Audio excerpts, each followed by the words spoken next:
Shed నిర్మించి గాలికి వదిలేశారన్నట్టు ఈ కథనం మనకు తెలుస్తూ ఉంది. బొబ్బిలి గ్రామీణంలో చెత్త సంపద కేంద్రం మంజూరు చేశారు.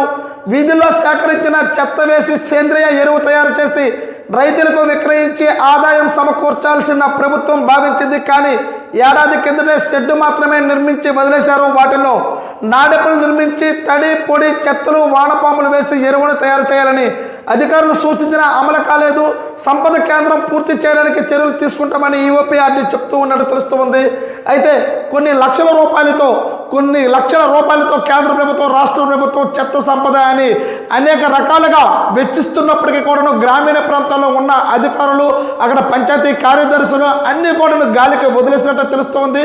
ఒక పక్క తడి చెత్త పొడి చెత్త అని వేరు చేసి సంపద సృష్టించాలి అన్నట్టు చెప్తూ ఉంటే మాత్రం గ్రామాల్లో తూతూ మంత్రంగా అసలు అవి ఎందుకు కట్టారో తెలియనట్టుగా ఇక్కడ ఈ కథనంలో మనకు తెలుస్తున్నట్టు తెలుస్తూనే ఉంది.